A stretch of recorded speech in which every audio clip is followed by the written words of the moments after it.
నిజంగా దయ్యాలు లేవన్నావు కదా? ఆ, లేవు సార్. అయితే ఆడుకో. ఆ, అలాగే. జై సార్ ఆడుకోమంటున్నారు, ఆడదాం. ఆ తర్వాత కారు ఆగిపోగానే ఆ ముగ్గురు తల తిప్పి ఆ బంగ్లా వైపు చూశారు. ఆ ఇంటి ముందు ఓ బోర్డు రాసుంది. సార్, ఆ బోర్డు మీద ఏదైనా పేరు రాసుందా? అవును. ఏం పేరు రాస్తుంది ఫ్రెండ్?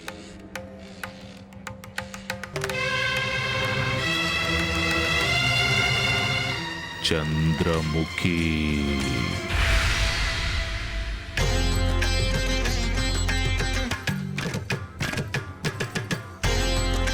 బాగుంది బాగుంది. ఆ తర్వాత ఏం జరిగింది ఫ్రెండ్? ఆ పాడుబడిన బంగళా ముందుకి ఎవ్వరూ రాకూడదు, ఆగకూడదు. అసలు దాని ముందు నుంచే వెళ్ళకూడదు. ఆ విషయం తెలియని ఒక మూర్ఖుడు దాని ముందు నుంచే కారు పోనిస్తుంటే కారు టైరు పగిలిపోయింది.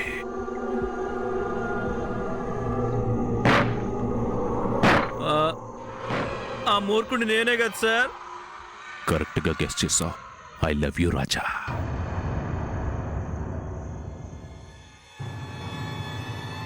ఈ మూర్ఖుడు కారు దిగాలని డోరు తీయబోయాడు. అది గమనించిన పాప, చంద్రముఖి ఇంట్లో దయ్యాలుంటాయి, కారు దిగొద్దు, తెల్లవార్లు ఇక్కడే కూర్చుందాం అంది.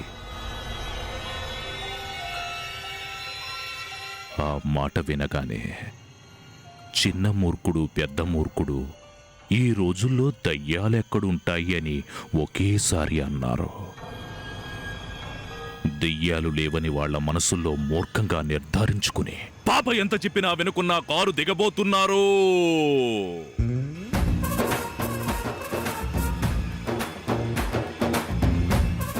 ఆ ఇద్దరు కారు దిగి ఇంటివైపు అలా వెళుతున్నారు. కారులో ఉన్న పాప వెళ్ళొద్దు వెళ్ళొద్దు అని అరుస్తుంది. అయినా పట్టించుకోకుండా వాళ్ళు ఒక్కో అడుగు ఆ ఇంటి వైపు వేస్తూ వెళుతున్నారు. వాళ్ళు వేస్తున్న అడుగు ఇంటి వైపు కాదు, భయంకరమైన చంద్రముఖి వైపు అని ఆ క్షణం వాళ్లకు తెలీదు. వాళ్ళిద్దరూ గేటు ఓపెన్ చేసి లోపలికి వెళ్ళారు. పాప భయంతో కారులోనే కూర్చునుంది. వెళ్ళి వెళ్ళి వెళ్ళి మూసి ఉన్న తలుపును టక్ టక్ టక్ టక్ అని కొట్టారు. తలుపులు తట్టగానే చంద్రముఖి ఒక్కసారిగా కళ్ళు తెరిచింది.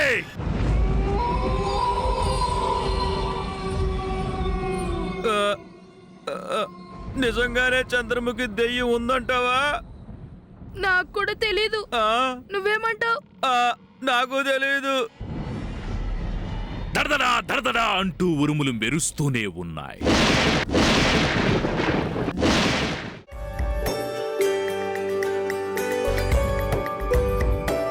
Good morning sir. Good morning Ravi. Coffee తీసుకోండి సార్.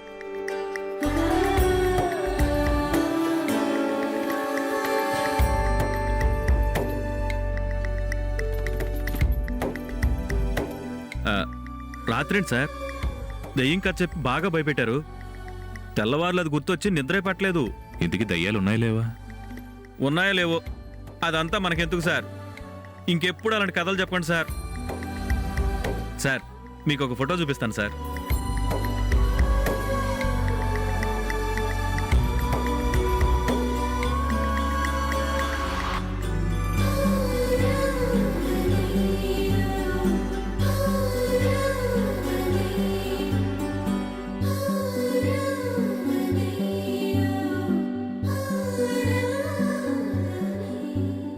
మీ పిల్లలు కాకపోయినా ఆప్యాయంగా దగ్గరకు తీసుకుని పడుకున్నారు. అదే మీ సొంత పిల్లలైతే మీరు చూపించే ప్రేమ ఎలా ఉంటుందో నేను అర్థం చేసుకోగలను సార్. రవి, ఇప్పుడు ఆ విషయం ఎందుకు? ఎందుకంటారేంటి సార్? మీ పిల్లలంటే మీకెంత మమకారం ఉందో నాకు తెలుసు. మీ భార్యకు దూరంగా ఉండాలని నిర్ణయం తీసుకున్నారు. మీ భార్య మీద మీ గుండెల్లో ఆ ప్రేమ అలాగే ఉందని నాకు తెలుసు. ఇక నుండి ఒంటరిగానే ఉంటానని నిర్ణయం తీసుకుని మిమ్మల్ని మీరు మోసం చేసుకుంటున్నారనిపిస్తుంది. ఒక్కసారి మీనాక్షి మేడం గారితో మాట్లాడండి. పిల్లల గురించి అడగండి సార్. ఇక మాట్లాడడానికి ఏం లేదు. దయచేసి ఆ టాపిక్ ఇంకోసారి నా దగ్గర తీసుకుని రావద్దు. అలా అనకండి సార్. పైకి లేకపోయినా పిల్లల మీద ప్రేమ మీ మనసులో బలంగా నాటుకుపోయి మీలో మీరు ఎంత మదన పడుతున్నారో నేను ఊహించగలను. ఈసారి మేడంని పిల్లల విషయం గురించి కొంచెం గట్టిగా అడగండి. ఆవిడ పిల్లల్ని చూపిస్తారన్న నమ్మకం నాకుంది. రవి, పిల్లలు లేచారా? లేచారు సార్. వెళ్ళి వాళ్ళకి టిఫిన్ ఏర్పాట్లు చూడు. అలాగే సార్.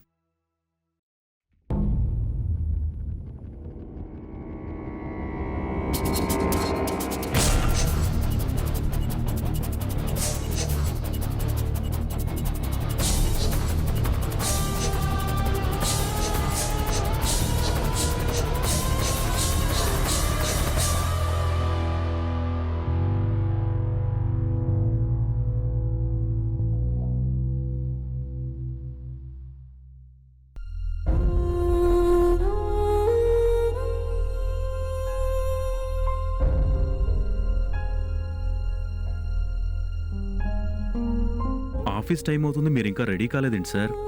మీరు త్వరగా రెడీ అయ్యండి. నేను కింద కార్ దగ్గర వెయిట్ చేస్తుంటాను. ఈ రోజు నాకు ఆఫీస్కి రావాలని లేదు రవి, నువ్వు వెళ్ళు. Okay sir, bye.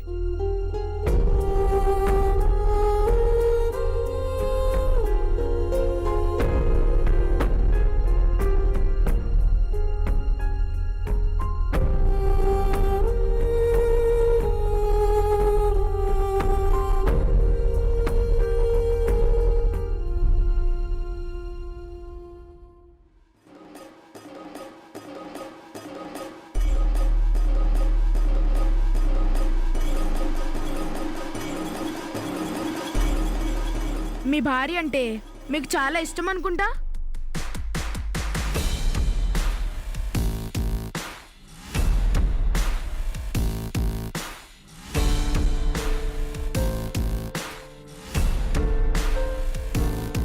మీ భార్య మిమ్మల్ని వదిలేసి వెళ్ళిపోయిందని చెప్పారు, నిజమేనా? నిన్ను ఇలా అడగొచ్చో అడగకూడదో తెలీదు. మీరెందుకు ఇంకో పెళ్లి చేసుకోకూడదు?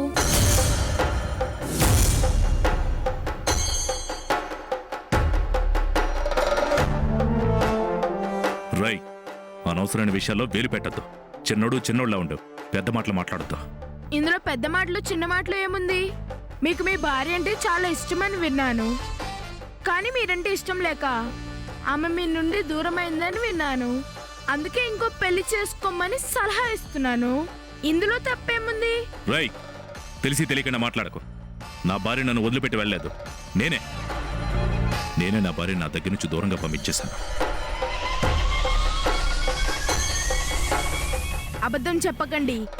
అంతగా ప్రేమించే భార్యని మీరే పంపించేశారంటే ఎలా నమ్మమంటారు? చూడు,